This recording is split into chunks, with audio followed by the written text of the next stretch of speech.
Selamat pagi Bapak Ibu Saudara sekalian yang dikasihi Tuhan. Senang dapat berjumpa kembali di dalam doa pagi. Mari kita berdoa.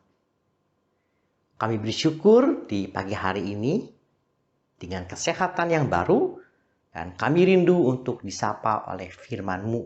Dalam Kristus kami berdoa. Amin. Markus pasal 12 ayat 41 sampai 44. Pada suatu kali Yesus duduk menghadap peti persembahan dan memperhatikan bagaimana orang banyak memasukkan uang ke dalam peti itu. Banyak orang kaya memberi jumlah yang besar. Lalu datanglah seorang janda yang miskin dan ia memasukkan 2 peser, yaitu 1 duit. Maka dipanggilnya murid-muridnya dan berkata kepada mereka, "Aku berkata kepadamu, sesungguhnya janda miskin ini memberi lebih banyak daripada semua orang yang memasukkan uang ke dalam peti persembahan.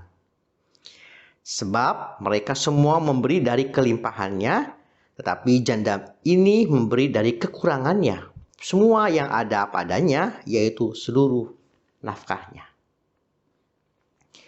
Saudara sekalian yang dikasihi Tuhan, kita akan belajar bersama dalam sebuah tema, yaitu memberi karena iman. Memberi dapat menjadi sebuah hal yang sulit untuk dilakukan ketika kita berada dalam kekurangan dan kita dapat bertanya, bagaimana kita bisa memberi kepada orang lain padahal diri sendiri saja sedang mengalami kekurangan atau kesulitan. Dengan demikian orang dapat beranggapan bahwa memberi itu dapat menjadi sebuah hal yang sulit untuk dilakukan, apalagi ketika kekurangan. Namun pertanyaan selanjutnya adalah, apakah kita baru dapat memberi ketika kita berada di dalam kelimpahan? Saat ini kita akan sama-sama belajar dari kisah seorang janda yang memberikan persembahan. Pada suatu kali Tuhan Yesus dan murid-muridnya berada di rumah ibadah. Dan kemudian Tuhan Yesus dalam pengajaran kepada murid-muridnya memperhatikan. Ada orang-orang yang memberikan persembahan. Ada orang yang memberikan dalam jumlah yang banyak. Ya. Tetapi juga kemudian ada seorang janda yang memberikan persembahan 2 peser atau 1 duit. Dan kemudian Yesus memberikan sebuah tanggapan. Aku berkata kepadamu bahwa janda miskin ini memberi lebih banyak daripada semua orang yang masukkan uang ke dalam peti.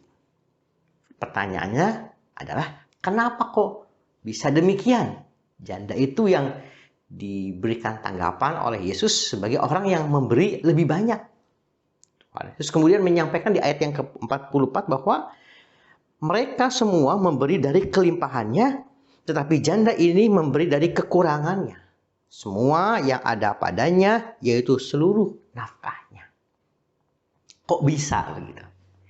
Pertama-tama, hal yang menarik yang mau kita lihat adalah soal janda. Janda artinya orang yang tidak punya suami, tidak punya support di dalam finansial. Artinya perempuan janda pula. Artinya dalam sebuah keadaan, situasi yang sangat terbatas. Tapi kemudian pertanyaannya, kok bisa janda ini memberi dari semua yang ada padanya, itu seluruh nafkahnya. Kok bisa itu yang diberikannya? Inilah yang mau kita pelajari. Kalau orang banyak memberi dari kelimpahannya, janda ini memberi dari kekurangannya dan seluruh nafkahnya. Pertanyaannya adalah, kok bisa begitu? Inilah yang disebut sebagai memberi karena iman. Seorang janda itu dapat memberi, tentu dia harus terlebih dahulu punya pengalaman. Dipelihara oleh Tuhan, dijaga oleh Tuhan, dicukupkan oleh Tuhan. Dari pengalaman di masa lalu, itu menjadi sebuah bukti. Dan pengalaman dan bukti itu menjadi sebuah keyakinan. Bahwa di masa lalu Tuhan pelihara, Allah yang pelihara. Dan di masa yang akan datang juga, Tuhan pasti memelihara dan mencukupkan dirinya. Dengan demikian persembahan itu menjadi sebuah ungkapan syukur karena apa? Karena pemeliharaan Tuhan, karena kedekatan dengan Tuhan, karena keyakinan dengan Tuhan bahwa Tuhan akan memelihara. Jadi memberi karena iman. Iman, kita ingat ada 4 pilar. Iman itu kenal, dekat, mengenal Tuhan, dekat, memiliki kedekatan dengan Tuhan, ada usaha dan kehendaknya. Ada pengenalan dan ada kedekatan. Janda ini mengenal siapa Allahnya yang menjaganya, dan kedekatan dengan sang pemelihara kehidupan itulah yang membuat dia dapat memberi. Kalau di sini dikatakan seluruh nafkahnya, kok bisa begitu? Itulah keyakinan bahwa Tuhan akan pelihara hidupnya, Tuhan akan menjaga hidupnya. Dan si janda ini pun pastilah punya sebuah keyakinan, pasti akan ada malaikat-malaikat Tuhan dalam bentuk orang tentunya yang akan juga memberikan perhatian, menopang si janda ini. Artinya dalam pengalaman dan bukti pemeliharaan Tuhan itu yang membuat si janda ini dapat memberi. Berbicara soal janda atau perempuan, saya ingat sebuah pengalaman. Ketika waktu mahasiswa, saya mengadakan penelitian untuk skripsi dan saya harus naik kereta, ya kereta ekonomi dari Jakarta ke Tasikmalaya. 1 bulan 2 kali saya naik kereta api ekonomi. Kereta api ekonomi waktu itu tidak seperti sekarang. Kereta api ekonomi waktu itu kalau kita beli tiket, ya itu tidak ada nomor kursinya. Artinya ketika kereta api ekonomi datang, saya harus berlari segera mendapatkan tempat duduk. Siapa cepat, dia dapat. Jakarta Tasik sekitar 12 jam sampai 11 jam. Oleh karena itu menjadi penting supaya saya bisa mendapatkan duduk. Dan pada waktu itu yang namanya kelas ekonomi, kalau orang tidak kebagian tempat duduk bagaimana? Dia akan duduk di jalan, di lantai, atau bahkan ada yang di depan WC. Suatu kali ketika saya naik kereta, saya berjumpa dengan seorang nenek. Dan nenek ini duduk di depan saya. Lalu yang membuat saya tergugah adalah ketika si nenek ini membeli makanan, karena pada waktu itu yang namanya kereta ekonomi, orang dapat berjualan dengan mudah ya, menjual makanan. Para pedagang dapat berlalu lalang di kereta ekonomi. Dan yang saya perhatikan ketika si nenek ini membeli 1 ikat rambutan, dia beli dan dia langsung bagikan kepada orang-orang di sekitarnya. Bagi saya itu menggugah. Kenapa? Saya saja yang punya makanan, saya tidak bagi pada waktu itu. Kenapa? Karena Jakarta Tasik cukup panjang, saya harus punya cukup makanan. Tetapi si nenek ini, ketika dia beli makanan, dia langsung membagikannya. Dia beli 1 ikat rambutan dan dia bagikan kepada orang-orang di sekitarnya. Saya kemudian berpikir, nenek ini jauh lebih kaya daripada saya.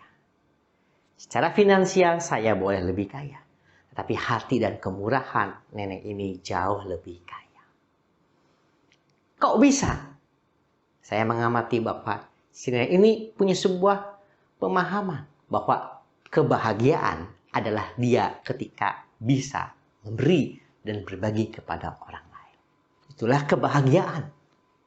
Nah, dari sini kalau kita menghubungkan dari kisah pengalaman janda di Alkitab yang meyakini Tuhan memelihara hidupnya, Tuhan akan mencukupkan kehidupannya. Dan oleh karena itulah dia memberi sebagai ungkapan syukur, dan atas dasar iman Tuhan pelihara kehidupan dia. Bagaimana dengan kita pada saat ini? Bukankah ada begitu banyak hal yang kita dapat bersyukur dalam hidup? Yang utama adalah apa? Kesehatan dan umur. Dan itu pun dapat menjadi sebuah dasar kita untuk bersyukur dan kita dapat memberi. Sebuah lagu sekolah minggu yang mengingatkan kita, lagu yang berjudul bahwa jangan kamu khawatir. Jangan kamu khawatir, burung di udara Dia pelihara. Jangan kamu khawatir, bunga di padang Dia hiasi. Dalam kehidupan kita, ada kalanya kita khawatir, wajar. Namun dari pengalaman janda ini, kita diingatkan kembali, Tuhan akan tetap pelihara kehidupan kita. Tuhan akan cukupkan senantiasa kehidupan kita. Dan dari situlah, dasar itulah yang membuat kita dapat bersyukur dan memberi dalam hidup. Tuhan memberkati kita semua. Mari kita berdoa. Tuhan, ketika kami mengingat pemeliharaan Tuhan, penjagaan Tuhan, kekuatan yang Tuhan beri dalam kehidupan kami, mampukan kami untuk dapat bersyukur bahwa berkat yang telah kami terima jauh lebih besar dari apa yang kami berikan. Dan kami mau memberi sebagai ungkapan syukur dan atas iman kepercayaan pada pemeliharaan Tuhan. Tuhan yang memberkati aktivitas kami di pagi hari ini. Di dalam pekerjaan, Tuhan berikan kami ketekunan, semangat, dan kejujuran. Dan kami akan diingatkan selalu Tuhan yang memelihara kehidupan kami. Tuhan yang memberkati kesehatan dan usaha yang kami lakukan di hari ini. Dalam Kristus Yesus Tuhan Allah kami berdoa. Amin. Bagi Bapak Ibu yang memiliki pergumulan khusus dan ingin didoakan, bisa menghubungi rekan-rekan pendeta di nomor berikut.